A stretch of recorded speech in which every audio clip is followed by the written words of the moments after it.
Welcome to the Campfire Passport podcast. We've got a great guest today, Chase. His Instagram is Chase in Point, right? Chase in Point? Yes. Did I mess up? No, I didn't mess it up. All right. Good. It's a good follow. Awesome photographer. Has great taste in cars, and he's a pretty funny guy as well, which is really fun because everybody might not agree with this, but we think we're funny people. And so when another person is funny, it makes it more fun. That's why we have all of our friends on here who are funny in their own ways. I think it's good. Also, stay tuned to the very end where we prove a certain cast member of the show wrong about something. I'm going to say prove like it's fact. It's not really fact, but it's the thing that we came up with, and I am going to stick by it. So, other than that, like, comment, subscribe, please. Please, please, please. Colin, you got anything else? No, I think you summed it up well. It was a good time, so we'll just get into it.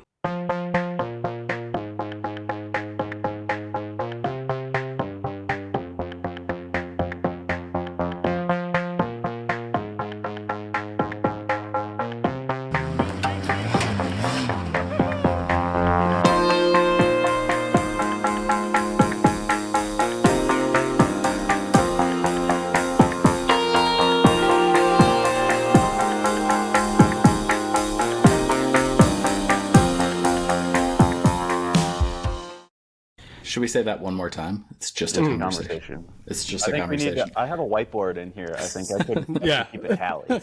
Want. I just realized. Go and get it. As that came out of Colin's mouth, I was like, "Yep, okay, we've said this too many times." Yeah. Maybe that's just the title. Working title right now. It's just a conversation. And then in parentheses about a small GX. Yeah, exactly. Why don't you just have a seat real quick and we'll go over this little conversation. Yeah. You guys should hire me. I hope you work for free. Oh, you guys break even. That's nice. Dang. Sure. That's one way to put it. Yeah. If you say that means you've done it, right? Yes. Yes. Oh, you guys aren't in the negative. Nice. That's great. Sure. Yeah. We're just going to go with that. We're super successful. Sounds good. Of course. Okay. Well, thanks for coming, by the way. Nice. Of course. I appreciate Thanks for having me. Thanks for taking me on this lovely date. And, it's like speed dating, it feels like right now. Yeah, that's a good take. Like, we could just start doing speed dating questions back and forth, round and round. Like I said, I'm for hire. Anything for a buck. I like it. Exactly. What's $2? $2 bills are great. Yeah. So what man, the start has really gotten me because I just keep laughing about the ridiculous things that have been said already here, which really sets a great precedence for what we're doing. Yeah. I was going to start with, why don't you, if you can, in a few words in our little conversation, sum up what got you to where you're at. Like, we do a thing where we've done with all of our regular people, our core group of people that we do this podcast with. We've done our origin story, and they're way too long, and I'm sure nobody listens to them because they're kind of terrible. I don't need that, but in a little bit, how'd you get here? What's your deal? So by here, I'm assuming you mean what I'm doing in the overland space. I mean car stuff in general. Make a dating profile. What would I put in the dating profile? If you were only looking to attract car dudes, yes. Oh, great. Okay, Yeah. I know exactly all about that. I can help you guys with that. You should see my DMs. They're just filled with dudes. I bet. Yeah. I don't know. So my story is I was actually never into off-roading. I've strategically placed. Wait, I have to get something. Hold on. Props. All right. Yeah, I have props. I don't mess around. Whenever I do videos, I always have pointers. Okay. Oh, nice. It's like my thing. Okay. Mm-hmm. So I strategically placed myself so I could do this. Mm-hmm. And so like I was actually into drifting, which is this guy, a long time ago. Like I was a car guy. Like Fast and the Furious ruined my life. You know what I mean? I was like 14 when it came out, and I was like, dude, I'm gonna mess the streets up, you know? Yeah. And maybe I was 15. I don't know. When did that movie come out? 99? 2001, I think. Because I think I was 16. Yeah, I was 15. All right, so we're all the same age. Nice. So like I was always into cars, right? Wanted to go drifting. Actually, all my friends had like Hondas and stuff like that. And but anyways, got into drifting.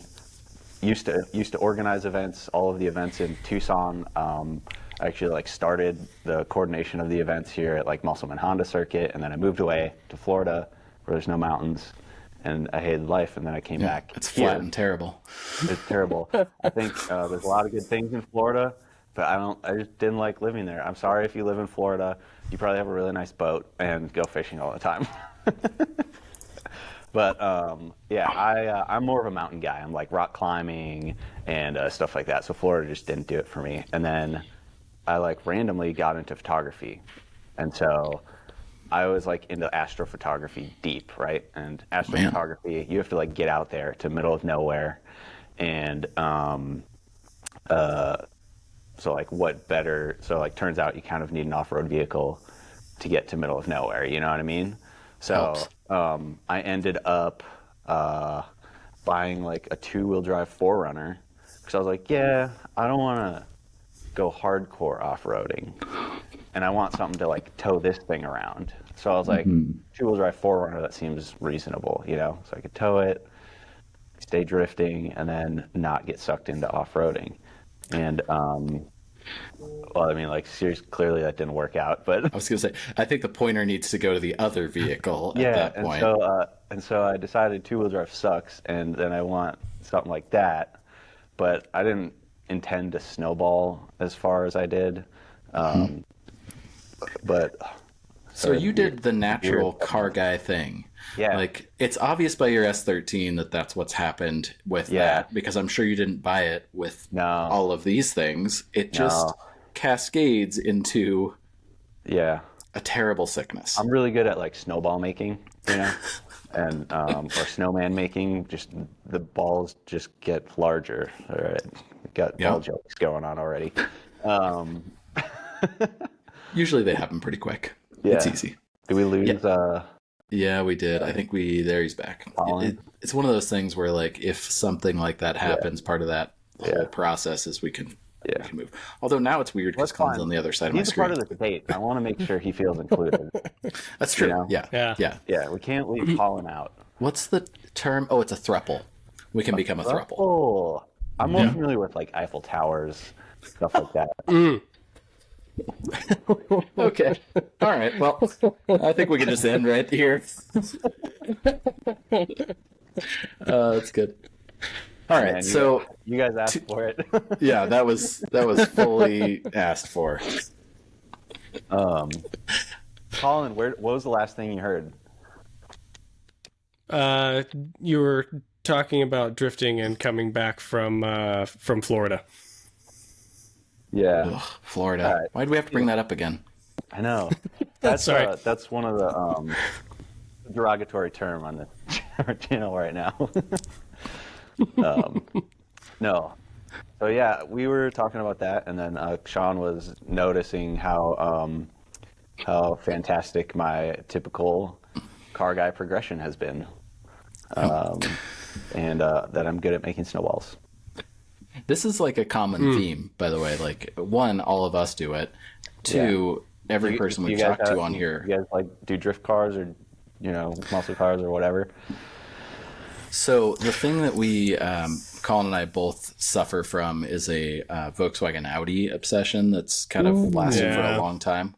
So Euro car issues. I knew it. I knew I just saw got that. thing. It's I saw on the back of your video, and I was like, I wonder if that's his. It is. Yeah, It yeah. is. So we had a guy, a Pacific Northwest guy, Nick Middleton, on, who's got this really cool like first gen Forerunner with a flip pack built on it. Have you ever seen this thing? Dude, those It's things are so cool. sweet. I've Anyways. always liked the flip packs. They just like It's super pack rad. flips. I like Well, it. he is a big Volkswagen guy, so we spent probably half of our podcast talking about Volkswagens. It was just like, Nice. well, whatever. Who cares about the trucks? Who cares about off-road You guys are stuff? like, rabbit hole. Exactly. Literally because we started talking about rabbits. Yeah. So, you know, Okay. Yep. there's my bad dad joke of the night. Yeah. So, anyways, the car guy slippery slope has led you to Absolutely. To this thing. two-wheel drive Forerunner turned Yeah. into Yeah. Awesome I think GX. I owned that Forerunner for maybe like 6 or 9 months. okay. And I was Nice. like, I went off-roading once in it, like mildly, but like when you're first time off-roading, everything is huge, dude. You know what I mean? Yeah. Like a rock, like this is a massive Sure. rock to drive over, Well, especially if when you're used to low driving cars. something like this. You know what I mean? You're like, dude, that's huge. This is the stupidest thing. I just drove over this giant snow chunk the other day, and I was like, "Whoa!" And then why am I doing that? I have giant tires. Like You got off-road legs. You can just like walk. over everything is things. fine. Yeah, It's too been many a years long of time. busting lips on just about everything that you drive over. Dude, Yeah. yeah, I've torn oil pans open. I've ripped mufflers open. I've done this wheel like from drifting. I like have bent the inner lip like folded over and all sorts of dumb stuff. Do you still? So I saw like the video I was just watching. You were like picking that back up and like bringing it in the shop. Are you Yeah. actively using it still, or is it something that you just like car? put off to the side for a while? Yeah. It's like a project. Yeah. I never finished it. I got Got burnt out on it, and that's where this thing came in because I ADD'd into something else, and then Yep. but I just got burnt out. Like I was because I did drifting for probably like 13 years, Wow. and I was coordinating events, and I felt like I had to drive every single event. And like, but I always like to just like off-roading. I like to drive hard, and so I was always blowing up fiberglass and stuff like that. And I just got sick and tired of having to fix my car all the time. And then because I was coordinating them, I had to be there. So I was like, Yeah. kind of turned into like an obligation and a lot of time and effort to only drive once a That month. makes sense. Yeah. Yeah, that just- makes Yeah. sense. I just needed something else. You know what I mean? Yeah. Was there anything in between the Forerunner to the GX, or did you jump straight Nah. in? Nope. No. Yeah, I just went straight in. And I got it 6 years ago, so like they were pretty under the radar at that time. Like GX Off Road, like the Facebook group, you know, I think they only had like 2,500 members, maybe less than that. I don't even remember. But there was like Metal Tech was like the only brand that made bumpers back then, and something like Yeah. that. And now there's all sorts of stuff, you know. But yeah, I just and what's funny is a lot of people are like, wow, those things were really cheap back then, and they were like easy to find. And I paid a lot of money for mine, like because I Well, wanted- they were newer, right? Like Yeah, 6 I years mean, ago, they were quite a bit newer. 6 years newer. They were still very nice. Yeah, yeah. Actually, I mean, you could. They were less. I had a '09. They were, you know, they were less than 10 years old. I could get normal financing on it, and that's what I That's did. crazy. You know, but I like paid out my ass. I don't know if I can swear on this channel, but I paid out my ass for it. Yeah. Absolutely. Because I wanted okay. like, This little Okay. conversation, you can curse as much as you'd like. yeah, I just wanted like the perfect spec. You know what I mean? Yeah. So I bought like the cherriest of the cherriest, and I paid like more than most people pay today for them. But Yeah. either way, it was worth it, I think, because I just want to make myself feel better about the decision, really. That's fair. Yeah, I mean, yeah, you got to talk yourself into it sometimes. I gotcha. Yeah. I think the market has Overdraft. changed so much in that much time too. Like I got my 80 series for super cheap, but like you Yeah. made the comment about Metal Tech being the only person or only place making bumpers. Like the 80 series Land Cruiser, as popular as it is Yeah. 10 times more popular in Yeah. 6 or 7 years. Like that's a Dude. completely different game. I know. Like The 80 so- series is going crazy. it's now, wild, huh? yeah. And Yeah. like all of my suspension stuff is old now. Like even though I've updated it 3 What do times. you have on there? It's just got like old man Emu coils. So Okay. at the time, it was like, oh, I'm going to run, sorry, Land Cruiser nerd dumb stuff. I'm going to run J spring fronts and heavy rears so I can put 37s on this thing because that's Yeah. the only thing anybody's ever figured out. Worked great, everything's fine. And then I just keep upping the shock in the meantime. And now I have to get like real progressive springs because that's what everybody does and they're way better. But or I need to link it, which Dude. I don't know. That might be next. Robinson makes great stuff. Yeah, they do. It's a shame they're teal, but otherwise they're great. Oh, I like dude. that color. Those are, like, I just one of my my favorite car colors. is green and it's not that green. So Teal is my second favorite color. it'd be mine if my car was white. That'd be great. Okay. Whatever. But it's not. Yeah, You know, It the, is the my obnoxious favorite. colors There's, like, work better striking on white. stuff like that. Yeah. Touche. Yeah. Yeah. So this one to me is interesting. So you car guy through and through, gone through all this stuff, and then gone into off road, and of course snowballed yourself into where you're at. Where Yeah. did your Instagram following come from? Photography and No, media? not Because at all. okay, that's interesting. No. All right. So like I was gonna do like fine art photography, right? Like I actually Okay. had no interest in, well, yeah, I didn't really have interest in like doing adventure photography and adventure type, like documenting it, like the stuff I do now, right, is all very, Yeah. I try to do like cinematic stuff and artsy whatever photos of me in the truck out there. Like I wanted to sell artwork, so I Okay. was doing like really high resolution prints of the Milky Way and landscape photography, and like that's what my thing was. But then Okay. COVID hit and all the art shows like closed, you know. Yeah. And so Right. I was like, dang, that sucks. I guess I'm not going to do that. But I got this sick camera, and maybe I'll just like start doing truck stuff. And so That's here it. we are. Yeah. So, did you? So when you were doing like astrophotography, that kind of thing, were you putting it online at that point then? And you Yeah, I were actually still part have a of it? website. Like you could go and buy prints from me right now if you wanted to. Nice. I just don't advertise it, and I don't think Got it. anybody knows that the website exists. Oh. Well, feel free to know that- plug I know it that now. feeling. You know, I mean, that's fine. Point.com. All right. Yeah, perfect. Point.com, actually. One I of think. our Is our that- good hang on, friends I don't even know. is I think that is it. Maybe. well, we can check. We can edit, right? Yeah. We'll just voice over that part. Yeah. Well, It's actually .net. Come on. I think it's funnier that way. We just leave it and then just put like a caption. yeah. He was wrong. Needs help with marketing right here.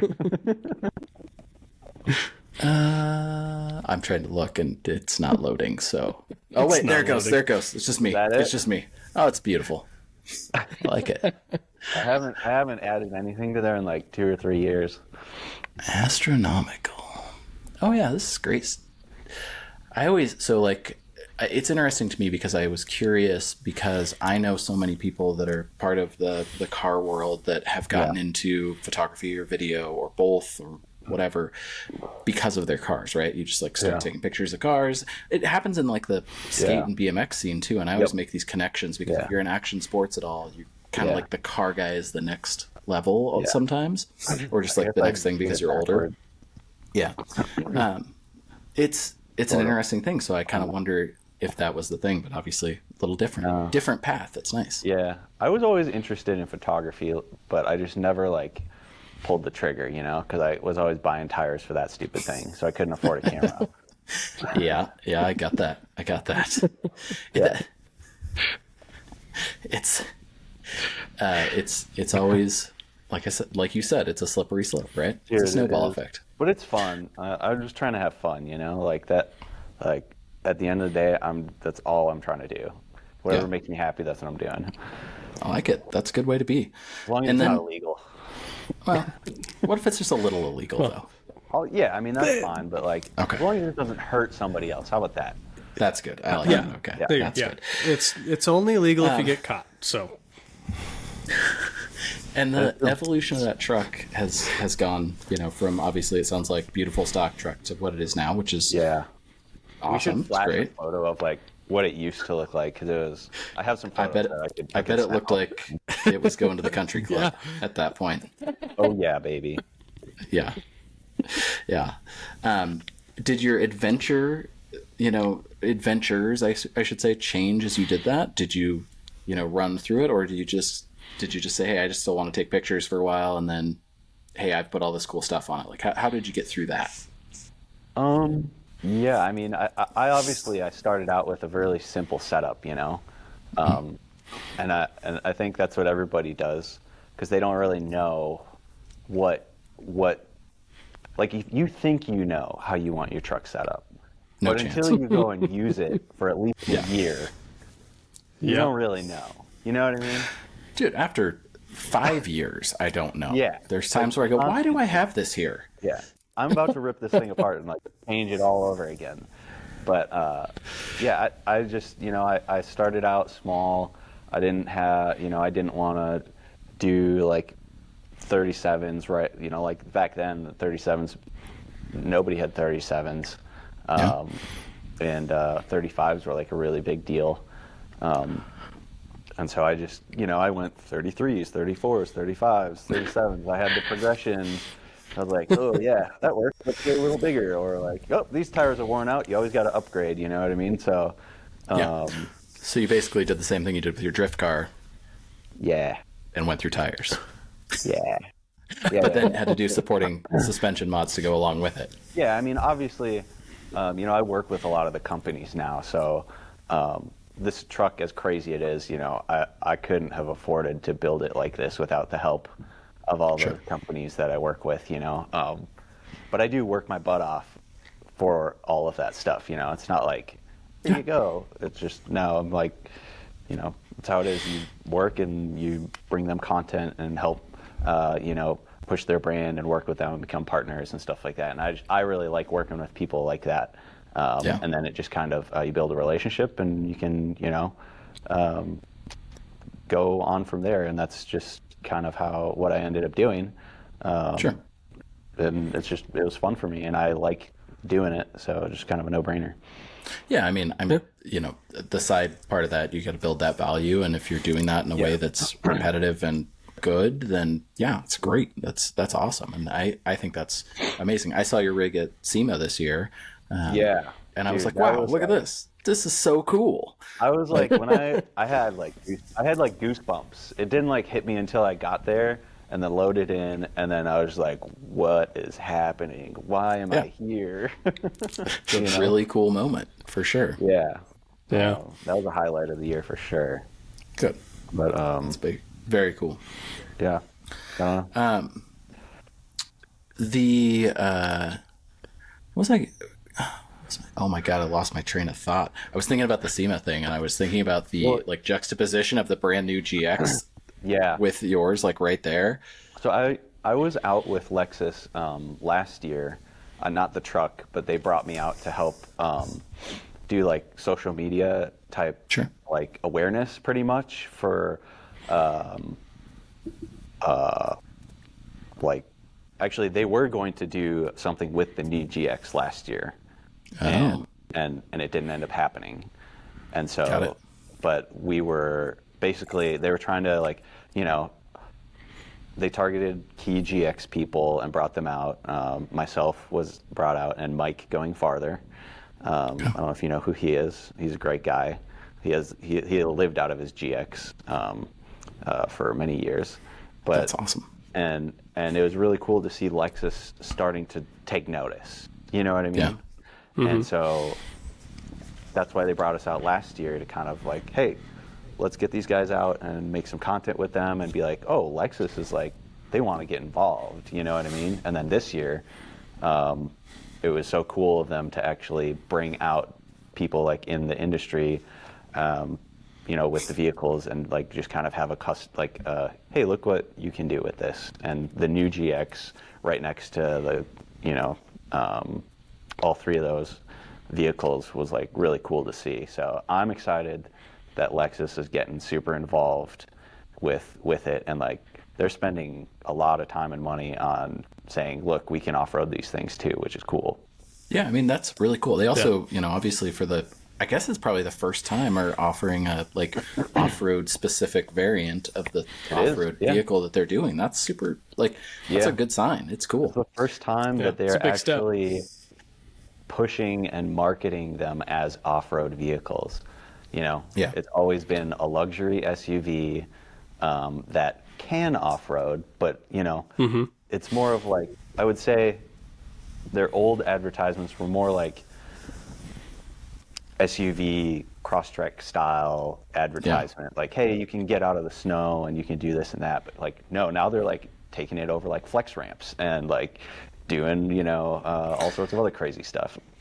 Yeah, it's always seemed like a secret that they're good off-road vehicles. Like it's like this little extra bonus. Like, oh, you have an LX 470? Like, that's cute, but also it actually does well. Wait, yeah, that's an 8. What? That's a Land Cruiser? Oh, dang, okay. Wow, yeah, it's such a strange Literally thing that they've done. Thing. Do you somehow had so many people fooled? Yeah, that it looks almost exactly the same. For years, it was the best kept secret, I think. I think the GX was for sure. Yeah, absolutely. The LX still is, and I've said this before. I think on the podcast, even like if you want a 200 series Land Cruiser, you need to buy an LX 570 because it's $10,000 cheaper and it's the same vehicle. Like there's no reason not to. Nicer. It's nicer. It has cooled seats. Like why not? Yeah. Do you think that going forward, are they going to keep, is that pressure going to be on next year to do more and more with those as they actually come out? Are we going to see, do you think them out in influencers' hands, that kind of thing? Tell you. No, don't. But even if you do, don't tell us. You heard it here first. I'm curious if we're going to see people with those early production ones in hand and doing, probably starting out with silly, just boring stuff, but I'm assuming someone will do something cool before SEMA next year. Yeah, I mean, I would love to be that guy, but I don't know. We'll see. I definitely know that I want to get my hands on one, and I have all sorts of crazy ideas on what I would do to it. But they're going to be hard to come by because of the interest and stuff. And I definitely think that to answer your question, like next year, they'll probably do like a big showing of, they're going to have at least, half a year of vehicles out there or something like that. I would expect that they're going to have an off-road segment again, because that was a pretty big investment that they've done this year and last year. And so I think, and their response from their marketing director, or their VP of marketing, when they launched the GX, he said he has been in marketing his entire life and done stuff like that, and he literally never has seen the positive engagement from a product launch that they saw with the GX over trail ever in his entire career. I mean, they struck while the iron was hot. Like that was maybe a year prior it might have been better, but I don't know. It's perfect. It's like when I saw it, I was like, oh my god. Great, but I guess 2 years ago now, but it makes sense. It's good. So on that note, is the current GX in its final form, or do you have more plans for it? What's your? Is it going to end up in the corner with the S13? Yeah, probably. There are plans for it. I'm not sure when the plans are going to happen. I'm weighing my options right now because I want to sass it. I am going to sass it more than likely. But I don't know if you guys have seen like the whole fiasco with my front end that's been going on. I didn't watch that one, but I saw it and I went, I'm going to watch this. Probably Yeah. the one I should have watched. Well, just to recap the thousands of viewers that you guys have, you know. Okay, yeah, thank you. Well, they've all seen it because we When did that share happen? audiences, Holy cow. obviously. Oh, you didn't check? Go check, dude. Check. I'm getting a lot Okay. of notifications right now. Yeah. Holy cow. The computer's about to die. No, yeah, I had so I went on this crazy long trip earlier this year. The truck did phenomenal. I broke a couple things, but I drove like 7,500 miles and did like a ton of gnarly trails, and just the truck got beat up. And then I did a local trail here, and I think probably throughout that trip, maybe it got some damage, but it just never surfaced on the trip. And then I did a local little run here, and I was doing something stupid, honestly. I was That's like, how the really, best breaks yeah. happen. I was really like flexed out, like teetering kind of flexed out, you know, and but I wanted to back up, but I couldn't get my locker on because I have like a valve for either the compressor airs up the tires or it engages the locker, and it's in my engine bay, and it was flipped to air up tires, so I couldn't turn my lockers on, and I was like in this situation where I was like, shh, I'm stupid, and so I just was like, oh, left foot brake. And so I just left foot braked really hard Loaded it up. and loaded it up, and it just went boom, and it blew up my passenger axle. Okay. And then I did that 2 more times. Or no, I didn't do that same scenario twice more, but it broke twice more with me. Oh my God.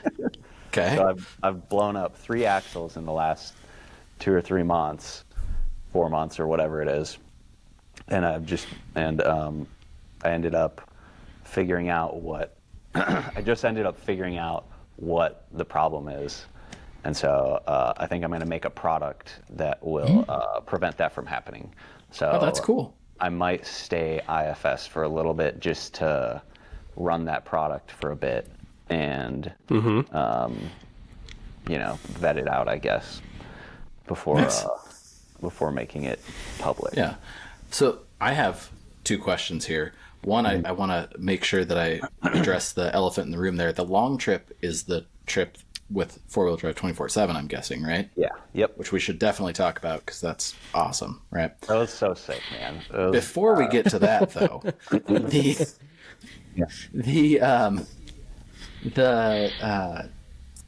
shit. Oh my God, I just got so my thought process just went straight towards that trip.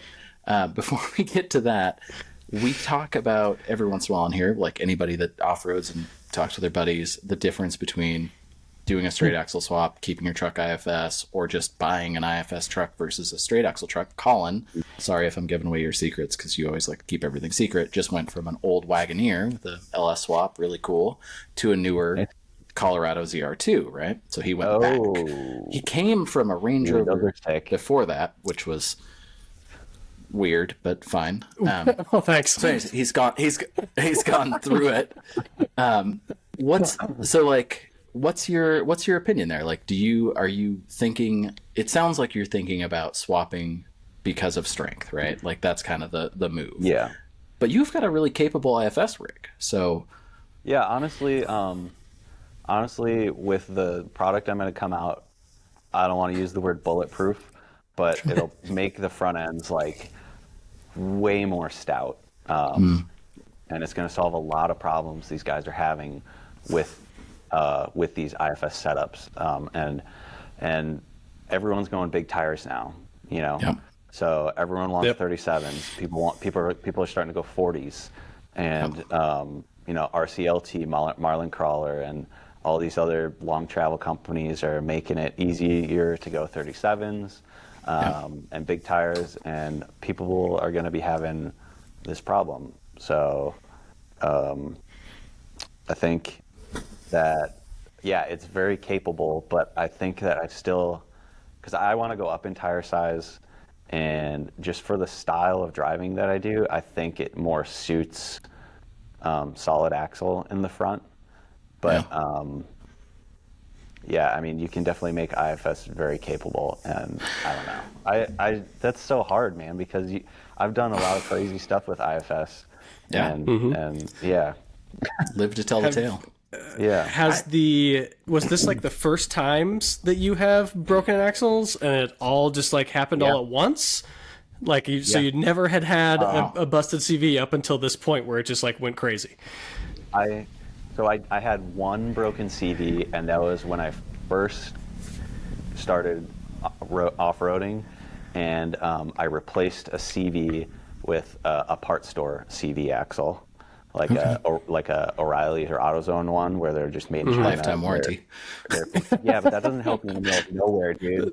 And yeah, and so I blew that up actually doing a very similar thing, left foot braking, trying to get out of snow. But I grenaded that, and then ever since then I had ran OEM or OEM extended. So like I don't have RCVs in here. I have CVJ Reman, where they just use OEM outers and then a chromoly lengthened shaft. And other than that dumb thing that I did after that crazy trip, and then me left foot braking, I haven't broken a single axle in 70,000 miles. I think that, that's a pretty good testament.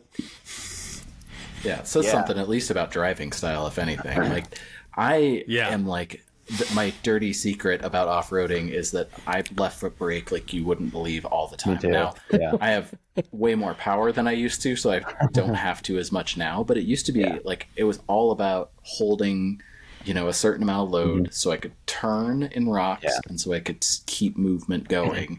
And it just all modulation with the brake. And I think that there's less shock on things, right? Like that's absolutely easy to figure out. But if you get into a pinch, especially in reverse, if you're turning, that's bad news. Like, I mean, I think it's definitely driver mod. Not to say I'm a perfect driver or anything, but I drive with because I wheel solo all the time, and so like I'll still do all the hard stuff, but I drive. I creep up to the obstacle. Like I'll try it slow. If it doesn't work, I'll back down. A little more momentum. That doesn't work, back down. Then I'll, try and send it kind of thing. But I think a lot of these guys that are breaking axles, front end axles, they're getting way too much wheel spin, and then they come down on it and it just blows up. Yeah, that shock load always does it. You break axles all day long. Because I have people telling me, dude, I break axles left and right. My steering rack goes out left and right, this and that. And I'm like, dude, I was on a stock steering rack with 37s. I was on a stock rack, but not tie rods. But I was on stock rack and tie rods with 35s for like ever. Yeah. Yeah, I mean, it's one of those things, right, where like you may have chromoly 35 spline Dana 60 axles, but if you're full tilt and it bounces a few times, like that's going to break. It's going to break the same amount of times as a tiny little Toyota, setup will. So I just want to say happens. I have a chromoly 40 spline and this guy on the back. I just read that because I was looking through and I was like, that has a Dana 60 in the back. That's cool. And then I kind of went through a little further and I went, oh, cool. Yeah. That's a sweet setup. Yeah, I did right before the 4-wheel drive 24/7 trip because I was doing like a once over on my truck, and I got an alignment, and my rear end had 2 degrees of camber, and I was like, oh no, whoops. That's fine, right? That's fine. Yeah. Yeah, I was like, no, that's not gonna work. So I just. Buy once, cry once, that thing. I was like, all right, just doing it. Yeah. That's good. Okay, so you have to tell us about this 24/7 or 4-wheel drive 24/7 trip. One, what I really want to know is, I'm not gonna assume. I want to know how you ended up there and how awesome it was. I don't even know. It's all a blur. I mean, it was honestly like a progression of events. It was just organic, I guess I could say. Sorry, the beer's making me burp. But it's okay. So it's just a little conversation. I know, exactly. So I think obviously I watch their channel, right? Good. And they're like Who doesn't? idols to me. I think there are a lot of people's idols, and just they just make you want to get out there and like do Sendy stuff, hang out with your buddies, and like all that sort of stuff. And so there was one thing where they asked for help on one of their Instagram posts. Or wait, no, the first. Sorry, I'm getting ahead of myself here. The first one was they did like Beers in the Shed episodes, right? Mm-hmm. And I would just tag on Instagram, like I would do 4-wheel drive 24/7. I would tag them, or something like that, either the hashtag or tagging them or something. And I just ended up getting featured one day because I was relentlessly tagging them. Being like probably pretty annoying, but I was like, look at me, you guys, I have a Prado. You guys need Prados on your channel and this and that, and so I ended up getting featured once, just like, hey, you guys say we don't have Prados, and look at this Prado, it's kind of cool, and like that was it. And then cool. And obviously I was like, oh my gosh, I made it! I made it! I was just like losing my mind. So I was like, dude, that is so cool. So that was the first time, and so that was like seed planted, and right. and now you're laying the groundwork. Oh yeah, and so and then time goes on. I'm not as annoying anymore. But I think they then asked. They were asking. This is when they were asking for help because they were going to put together a Beers in the Shed episode. They asked people from all around the world to submit,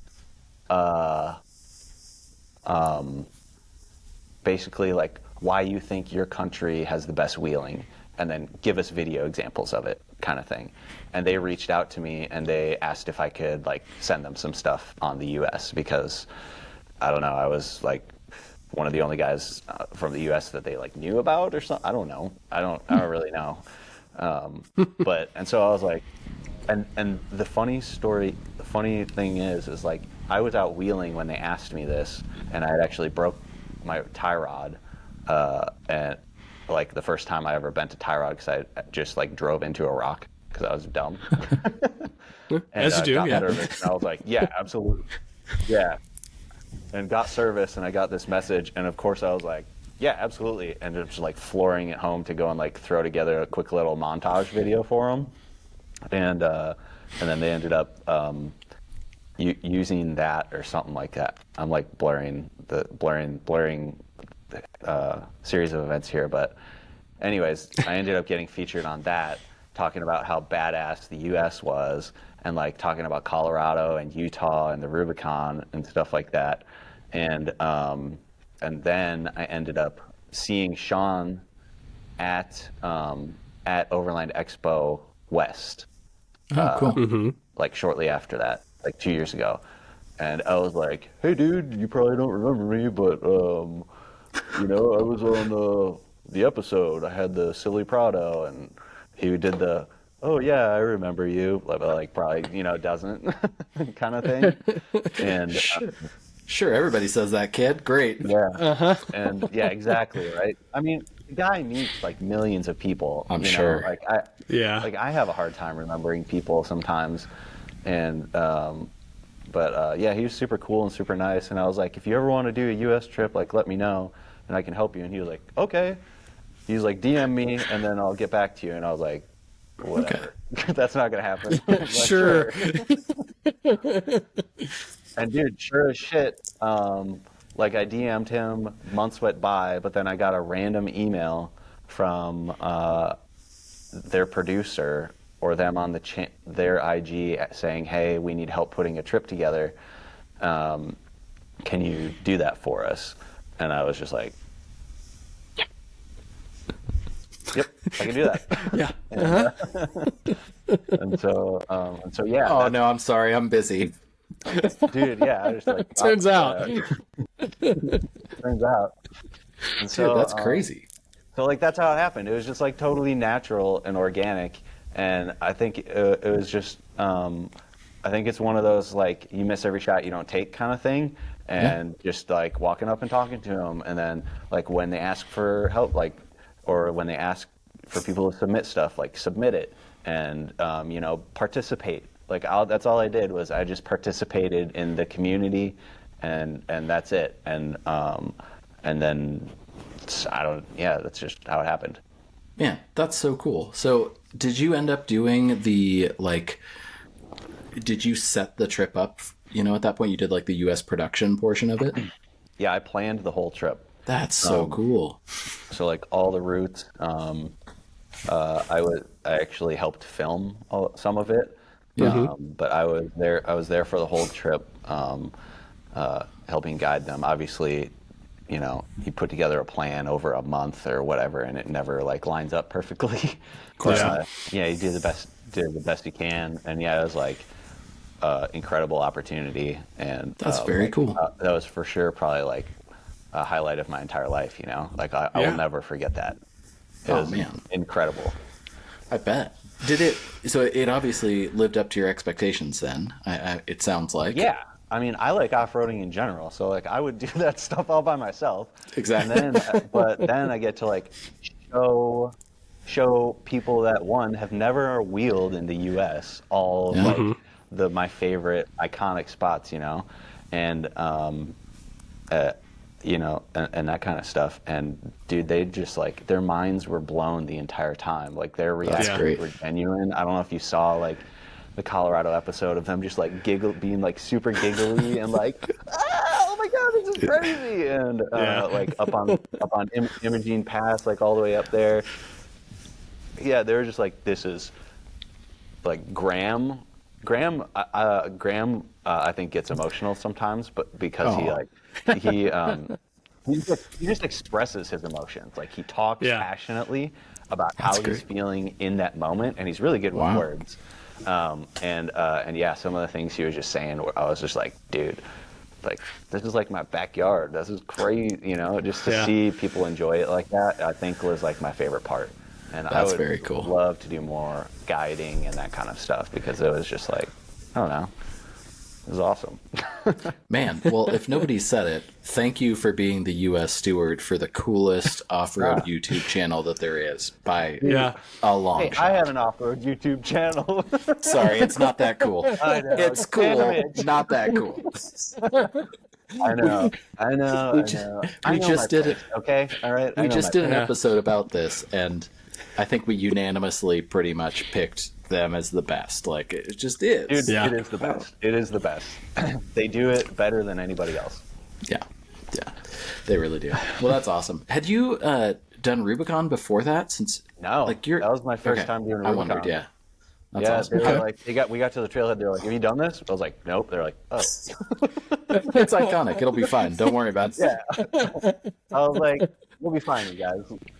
And I hadn't done Holy Cross in Colorado either before. Okay. So yeah, some of that was kind of, whenever you haven't done something before and you're guiding somebody something through it is like, I was just like doing the best you can, but I told them up front and they're cool with it, but it's it was great.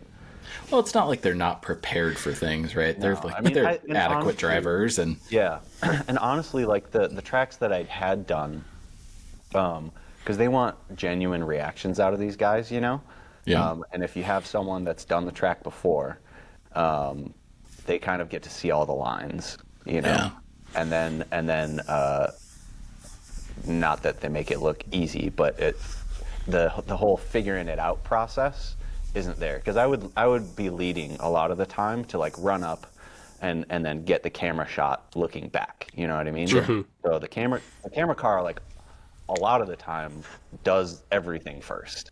But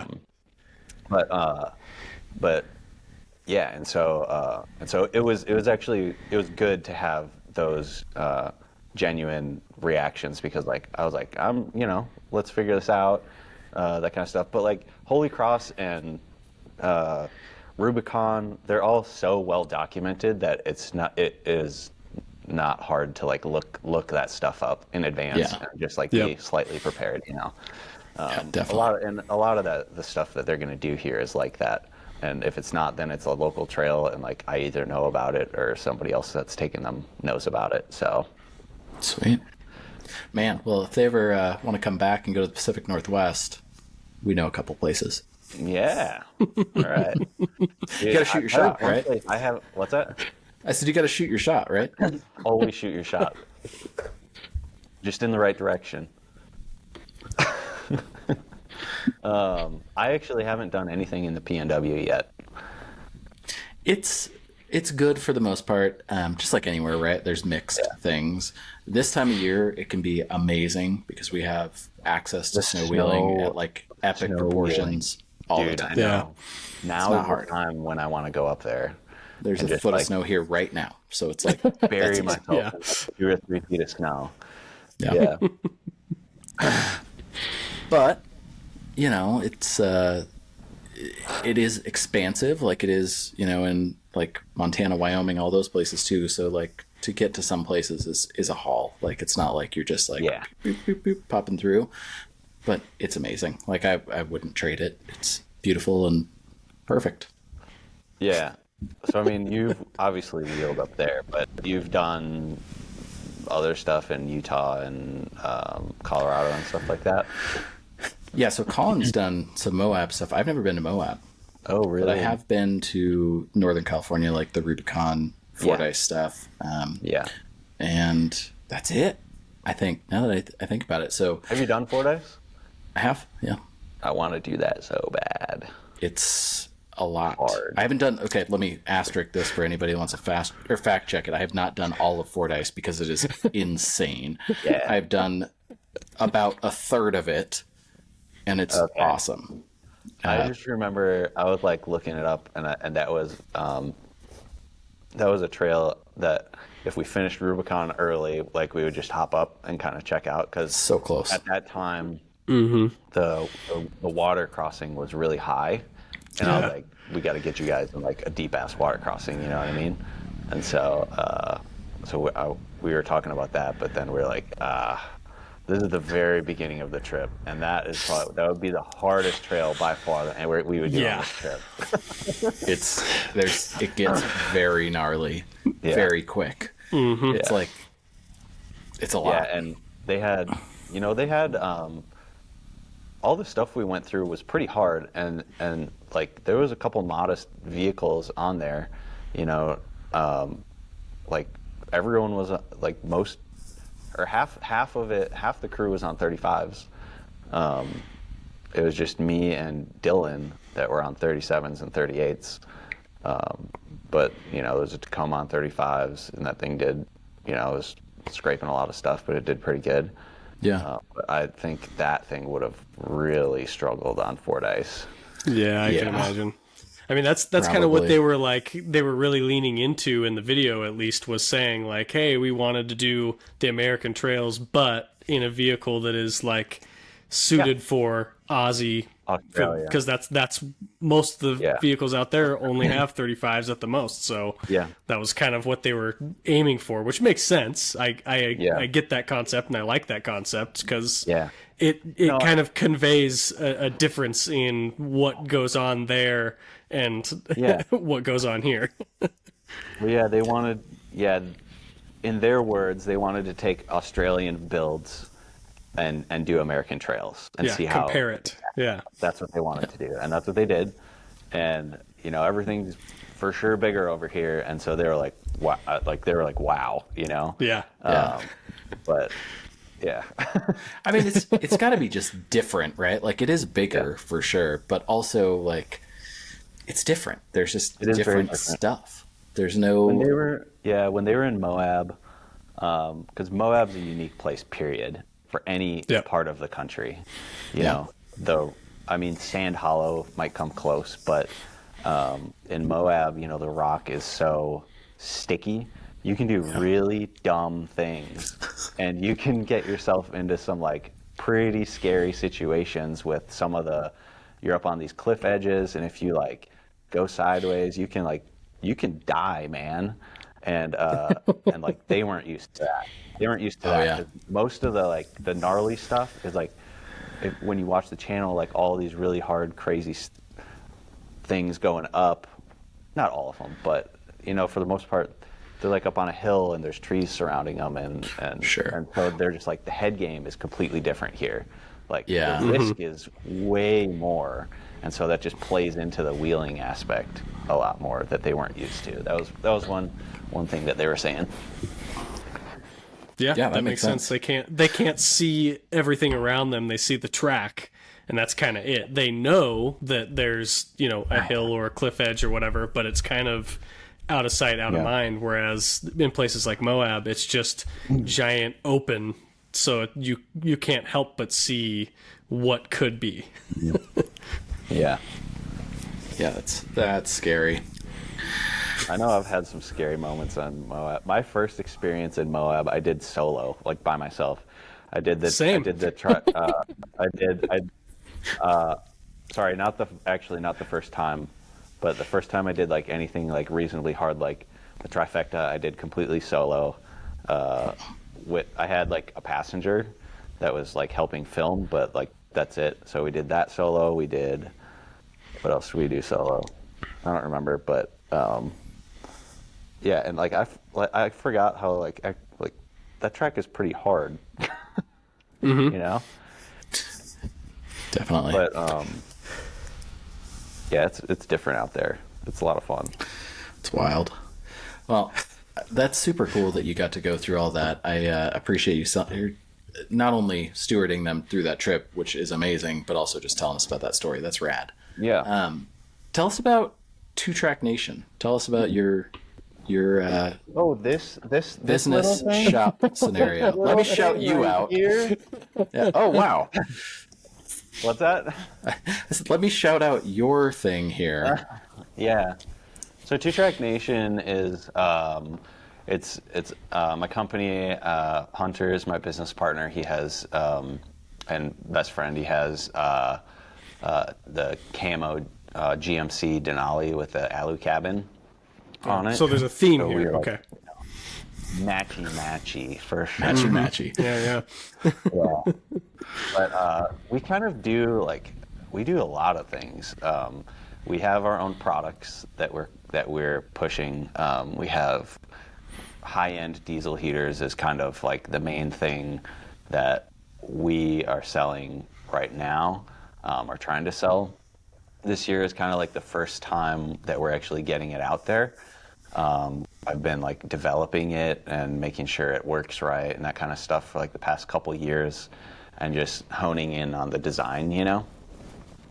So we make high-end diesel heaters for truck campers. We also make them for rooftop tents, but I think the truck camper market is going to be where we're going to be doing our biggest push with them. Yeah, it makes it so nice with the truck camper, because it just bolts on and there's no setup involved. Period. Like there's no hoses to hook up. It bolts on, and that's it. That's and, cool. Yeah, it's like out of ease of convenience. So we use high-end components. We have a German heating unit in there. All of our sheet metal is made here, local in Tucson, by a friend of mine. That's cool. And then we assemble them here in house. So it's all really high quality components, you know, and U.S. products. I think like I should do like the percentage ratio to like, I think there's probably only like 5 or 10% of Chinese parts in it.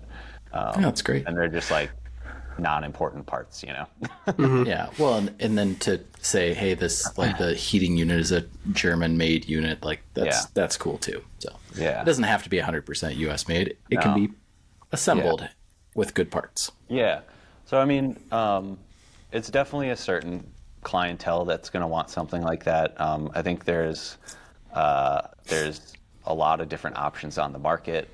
I think we're the only one that kind of has something of this caliber out right now, and you know, like the progression of truck build, right? I started out very simple, and that kind of stuff, and it's evolved into this crazy thing. That's kind of how I ended up developing this. Is I started out with this simple little thing, and it didn't work the way I wanted it to, and I was like, hey, I want to offer this crazy premium thing that everyone's probably gonna like hate me for and like be insulted by the price tag, but whatever. Shoot your shot. Yeah, Get it out there. Yeah, exactly. So we're pushing it pretty hard, and hoping to be successful in that, along with this other thing for the front end of, basically Forerunners, GXs, Tacomas, all that sort of stuff. We also do media services, so basically, the four-wheel drive 24/7 trip, like we offer services like that to anybody. My truck is basically like perfectly suited for off-road media capabilities, and that's how I built it. I built it so that I could do it, and then I built it with the intent of being able to potentially do something just like that for a four-wheel drive 24/7. So cool. If someone wanted to, have a bunch of battery power and like a camera, like off-road camera car, and be able to like get out there, like we can do that. That's cool. And then yeah, we're slowly developing our YouTube page as well. Just trying to have a bunch of different avenues of potential income, to kind of like, because off-road community is probably like one of my most favorite communities that I've like been a part of, and so now trying to like push the community through innovative products, and also offering different services for clients to like get in the industry and stuff like that, and just help the community and the industry itself in general grow. So that's really where my heart is at, and I guess Two Track Nation just kind of like embodies that. That's great. Yeah, that's very cool. I can get behind that. Yeah. And the name is kind of like a play on the Overland name, but Two Track is more of like an Australian, that's what they call them, I think. Yeah, just like, Two Track, because I've heard the term before. That's great. It's fine. Good enough. Yeah. Are you do you have any aspirations to go down there to try that out? I mean, I think we all do, but like, do you have any realistic aspirations to do Everybody that? wants to go down there. Everyone wants to do that. Yeah. Yeah, I'm trying to plan my honeymoon around this, by the way. So I don't have any plans to go down there. yeah. But if you're having a honeymoon down there, let me know. I mean, yeah, we might want media. I don't know. Yeah, exactly. I could do that. And I want Shano to cook me a drunk, way too hot meal. So it's perfect. Yeah, maybe with like a rotten egg in it too, or something like that. Oof, man. Maybe no on that part. Did you see that episode? Yeah, Yeah. that's one of the best cooking that was- segments ever. Dude, I That was know. gold. They're like, oh, I think that was a little rotten, and then they're like, oh man, I can't handle this. That's great. That was hilarious. Good stuff. Mm-hmm. Oh, Yeah, man. I would love to go down there, but this thing would be like super illegal. Yeah, the They were width telling me, to start with. because I asked them, I was like, hey, like, do you guys have like temporary vehicle import law? Like, I've never looked into it, so I was just asking them, is there like, because Show and display or something. well, I mean, the Dirty 30 is illegal here. Like, you could never, do that here. I mean, maybe you could, In but Florida, you could. yeah. Well, the thing, like, you can't buy like a brand new diesel Troopy or a Land Cruiser over here unless you do temporary vehicle import, which is Yeah. how they were able to import that.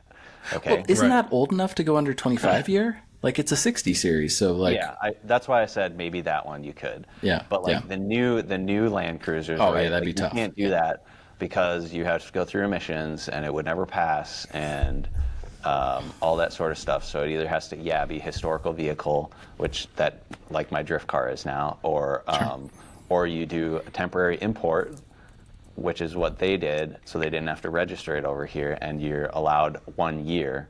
And technically, if you just drive out of the country for a day and then re-import it, Like if you drive to Mexico for or a day, Canada, or and yeah, then re-import it, you get another year. So like that's how you That's can. pretty good. That's one loophole. Yeah, or Canada. so yeah, just Yeah, kind and of so, skirting you could do skirting that. the rules. Yeah. But yeah, because I was like, hey, you guys can, we allow vehicles that aren't street legal here in that capacity. Is there something like that where I can temporary import this and I have US plates and I'm just like, hello, sir, I'm here for fun. Don't fuck with me. And Can you point me to the fun? yeah, exactly. And they're like, no, absolutely not. You would get like pulled over in like 45 seconds, and this thing would be like impounded and yada yada yada. They're like, Straight look to at how jail. much your tire sticks out. No way. Yeah, Oh, that's They're like, I was like, what's GVWR or whatever, gross vehicle weight. yeah, the GVM. What's that? Oh, you engineer your stuff? Ha ha ha. oh no, that's not the American way. We don't do that. I know. All we care about is emissions. That's it. Yeah. Yeah, Oh, we that's take it funny. real serious. Oh man. So, yeah, I don't know. I'd have to like borrow something, I think. Yeah. I mean, you can rent Yeah. them. That's Yeah. that's my ploy is that you can Yeah. rent like a pop top Troopy relatively easily. Yeah. But my worry is like I want to go somewhere cool, and they're going to be like, "No, mate, you can't do that." Yeah. Be That's like, not under, "Are you sure?" That's not under your insurance policy. Yeah. But what if I take the American route and just do it, and then ask later for forgiveness? Will that be fine? I don't know. Probably. I don't know. Just don't call him champ. Champ is like a really bad word down there. I hear. I didn't know Take that. bit of advice. Yeah. You found How that did you out, learn huh? this lesson, Chase? I spent a month with these guys. I learned a lot of dumb shit. Yeah, they were like, champ, like, nope, mm-mm.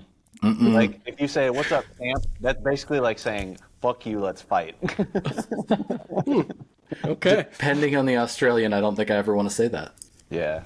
I don't know. I'm sure, like, if you're saying it in, like, a joking manner, then it's fine. But I, like, said it to them. I said it to Jocko once. And then I was like, oh, wait, I forgot. You guys don't like that word. And he was like, I almost got offended. Almost got offended.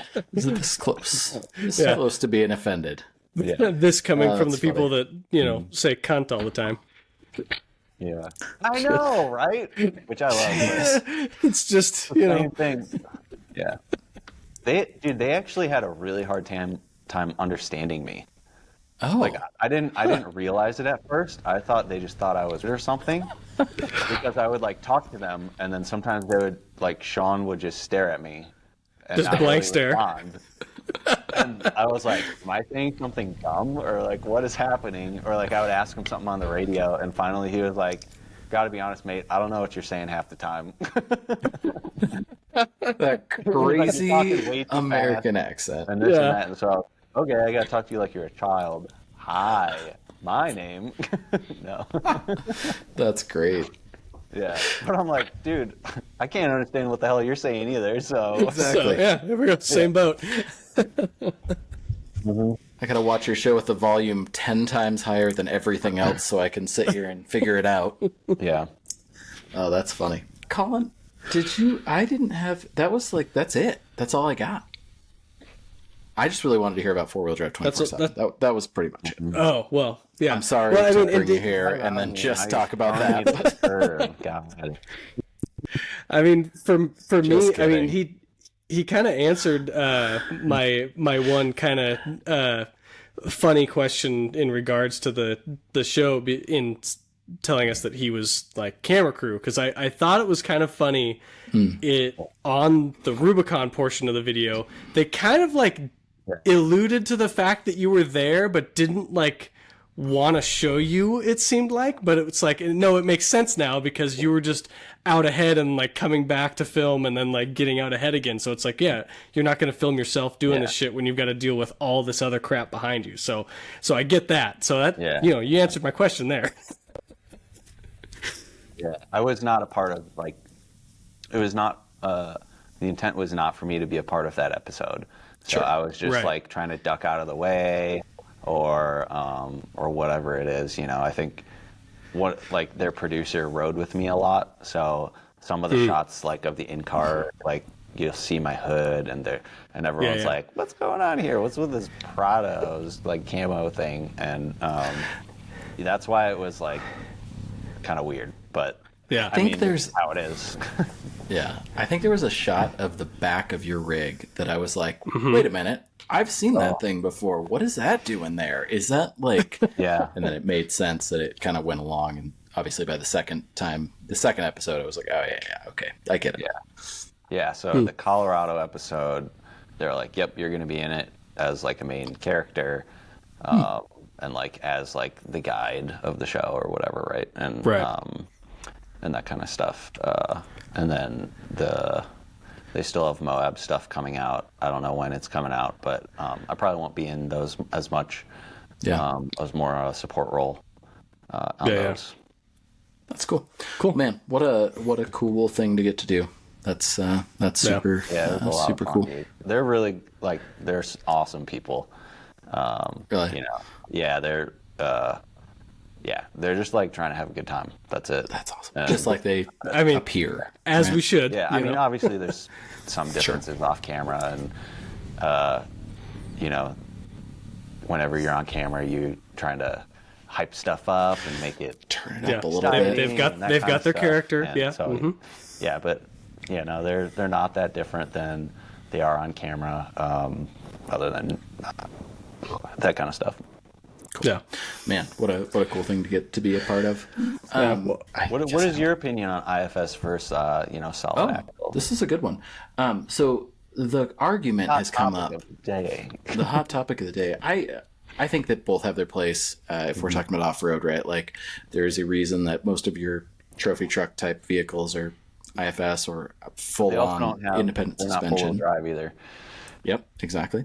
But I think like overall, straight axle for strength, IFS for comfort. I think that's kind of the thing for the most part. But the conversation we've had and the reason that it's come up that's kind of funny is that we talk, we'll do like some news or go over some things that are like current, vehicles.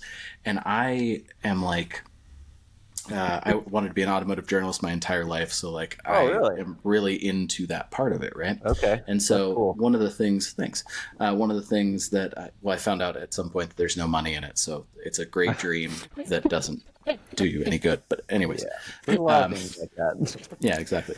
Follow your passions. Right. Yeah, exactly.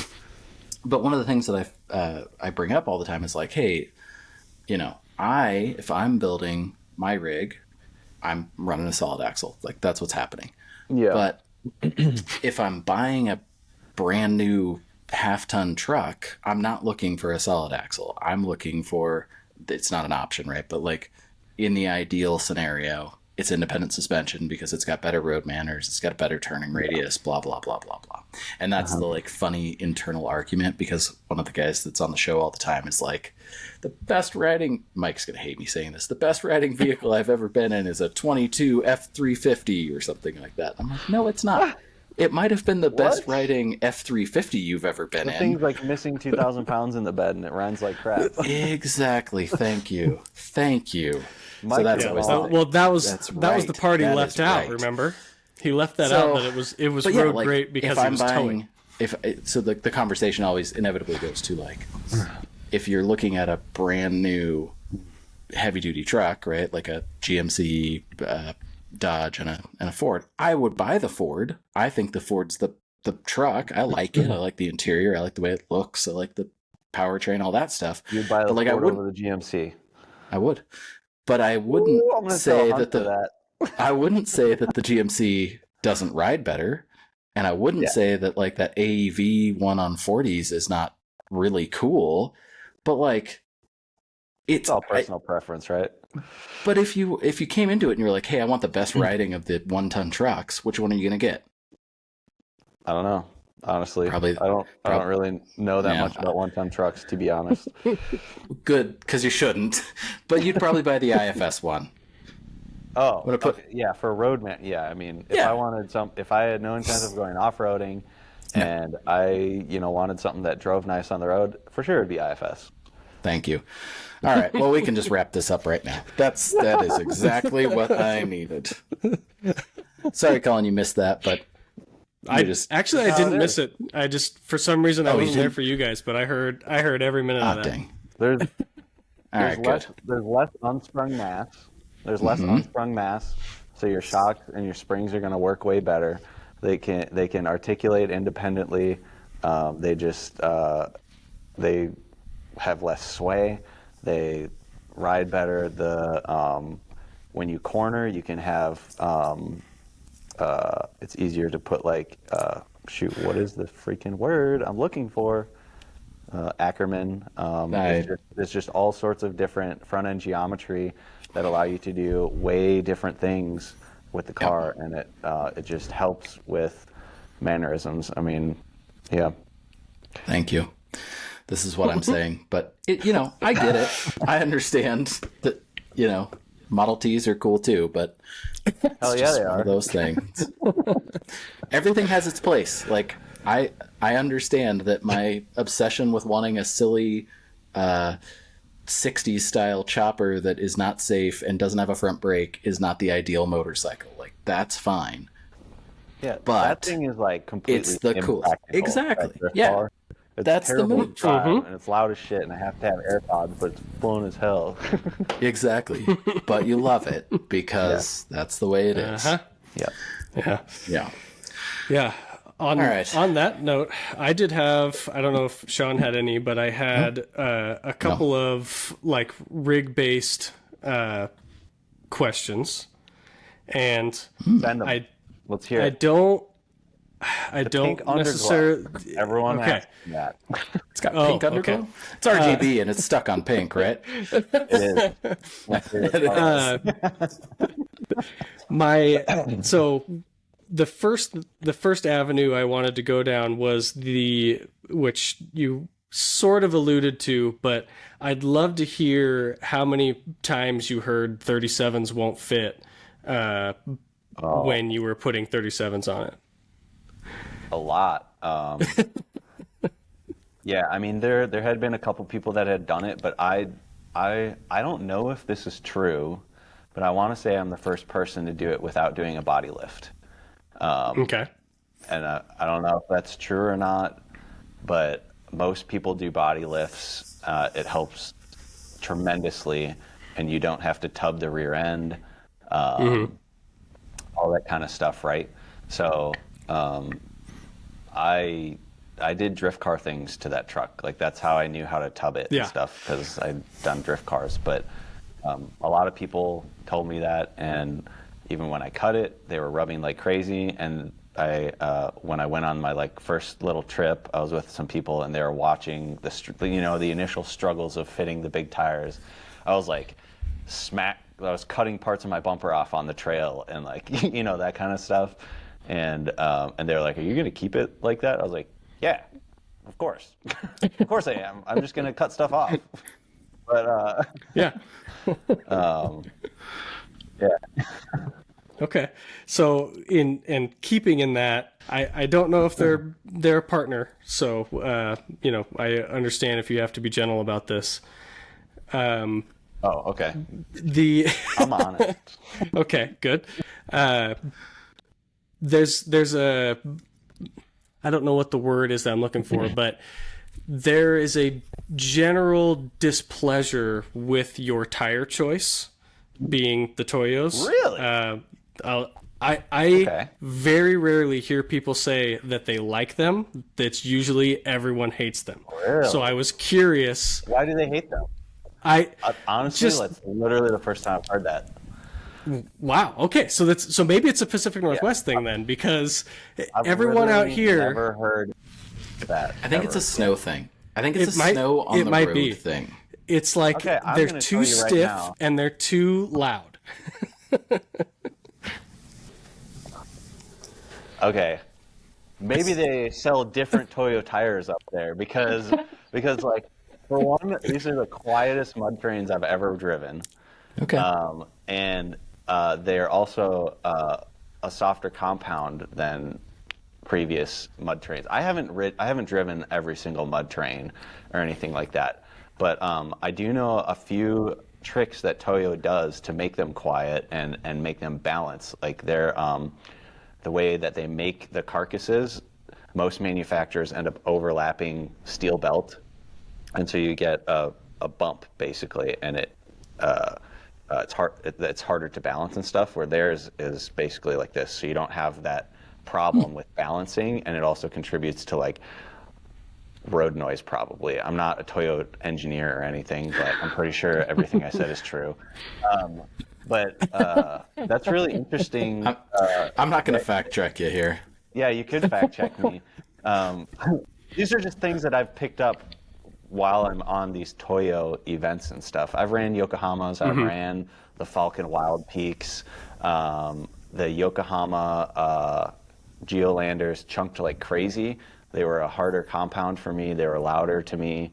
The Toyo tires, they are not great on hard packed snow on the road. They're not. No. I don't think there's a single mud terrain on the planet that's good on hard packed snow in the mud. But you air these suckers down in like off-road trails on the snow, and holy crap, they do crazy things. I love them in the snow, like the deep powdery whatever, powder slushy, whatever it is. Yeah. I mean, it's basically like mud at that point, the way it operates, it sticks to itself and that kind of stuff. So that's really I don't discount like people's opinions, but I've had the complete opposite opinion of and experience with that. And like, if I didn't like them, I wouldn't continue to run them. That's fair. Yeah. Yeah. They've been You run around what you like. forever now. Yeah, it's the other thing. It's so long. That's one. They've been around for so long now. They haven't changed it, and I'm gonna stop there because I don't know how much I can say. But yeah, cool! I can't wait for the new one to come out. Whoa, industry insight. But people like them. I'll just say that. Sure. Yeah. Oh no, I know people do, but yeah, I will say they are very expensive though. That is a thing about them. Wow. Look at the prices of BFGs. Big tires are. Yeah, big tires are basically Patagonias or everything else. Yeah, that's just how it is.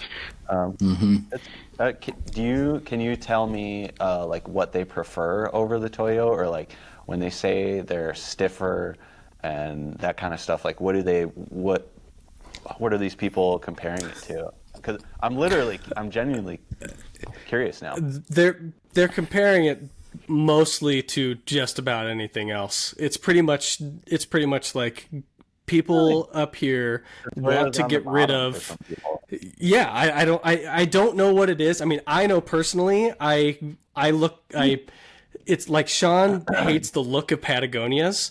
I hate the look of those Toyos.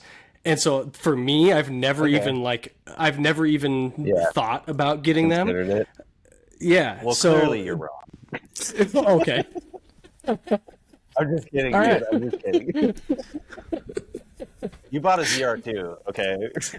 Well, yeah. That's got Duratrax on it. I don't know. Yeah. Those are pretty good tires from what I hear, actually. It's the second set of Duratrax I've had. They seem fine.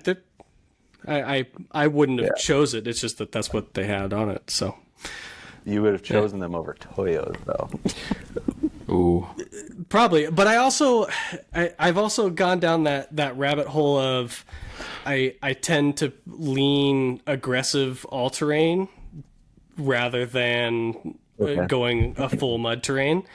You should check out their new RT Trail. Oh, I did see that one. That's different than the original RT, right? Yeah. Those suckers are quiet, dude. Yeah. And they perform really well off-road, actually. I was pretty surprised. And they're very quiet. My thing has always been like, so being a car guy, Toyo, awesome, the best. Yeah, I know. Yeah. Truck guy, I like quickly was like, so I owned a wheel and tire shop for a number of years, and like I quickly was like, I don't think I love these. They're heavy. They are very heavy. Yeah. Yeah, there was like a couple other things where I was like, I think I like BFGs a little bit more, like if I'm Okay. picking sides, and so that's what I've traditionally run at this point. I did the Yokohamas for a little bit, but KN3s or something like that, or so again on the all-terrain thing, so like Oh, okay. 37-inch KO2s, I've been through Yeah. 3 sets now. Like See, that's, and I and like that's- those tires. okay, and so that's interesting because in the worlds that I have existed in, like people hate KO2s because they chunk and they don't They do perform chunk. in their opinion, and like So I think they just amazing in the chunk. snow. So, yeah. Okay. Amazing on like long adventures, right? Like it does, it's great on the street, everything's fine. Great in the snow, passable in everything else. Yeah. But in the rocks, and we have like lava rock here, so we do Yeah. spend a decent amount of time. It's like when we're wheeling and not camping, for example, it's all rocks. And Yeah. my rears, both of them are chunked out like you wouldn't Really? believe, but they still perform. Like they just keep going. I mean, I don't think, to be fair, I don't think any tire when it sees lots of rocks is going to It's never going to be perfect. is going to be like you're going to chunk Yeah. it, that kind of stuff. Some are going to chunk more than others, and it's always also driver mod. You know, like are you spinning tires? Who's the driver? And it's always tires are an interesting subject to me because like they're all the same, but some people like them and some people hate them. Sure. And so it's Yeah. just like how is something that is not subjective, but Yeah. it's just, you know, how you drive. Is your vehicle heavier than the other? Are you airing down Yeah. to a different tire pressure? Are you on different surfaces? Like I think a lot of that plays into what suits the driver more, and I think maybe that's where a lot of the opinions come from, and that kind of stuff. So, Yeah. yeah. Yeah, Absolutely. I have found myself leaning to the Falcon AT over Okay. the BFGs. I've had Yeah. like 3-4 sets of those now in varying sizes on varying rigs, and Yeah. so one thing that initially like got me into those was they measure slightly larger than most of the other tires do. Like BFGs are notorious Yeah. for running small, where Falcon yeah. tend to run slightly larger than what the actual measurement is. And so for me, like when I had my Range Rover, it was like, well, I want to run the biggest 34 I can get. And the Falcon was almost Falcon a was 35. So it was like, well, I'm Okay. just going to get that because it's as close to a 35 as I can get without having a true 35. So, and then after that, I just kind of fell in love with them. So that's where I've sat on the Falcon. Why didn't you just buy a 35 if you wanted a 35? So, so the issue is, which you have run into plenty, I'm sure, with the GX, is the amount of space inside the wheel well. Like the way the Range Rovers are set up is they have a super high offset, and and because of the Tucks it brake in. size, you can't run certain wheels, and there's all of these stacking things that make it like impossible to. So it's like if you run a full 12 and a half wide, you have to stick it so far out of the fender that then it's going to run into the fender when you flex. And it's like, well, I didn't want to do tubbing and all of that extra stuff. I kind of wanted everything to just kind of work together and look fairly factory. So that was the main part of it for me. Were like the Kenda Clevers or whatever out at that time, like the skinny 35s? They make like a 10.5 35. Yeah, and I struggle to want something that skinny on a 6,000 to 7,000 pound rig, which was what the Range Rover was. Like there was so many times, especially snow wheeling, that I wished I had a wider tire, and I had an 11 and a half, and I was just like, this is it still just digs. And that's a tough part. Honestly, that's why people. That's literally the mentality of people wanting skinny tires, is because they want it to dig down to the hard shit. But if it's all soft, or it's ice that's for great until us. there's It's 2 ice. feet.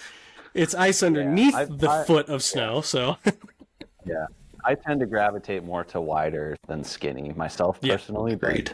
That's a whole debate that like yep, yes, it people is. love to get into. But they're wrong and we're right. That's right. Yep, yeah, What other rig I guess- stuff we got?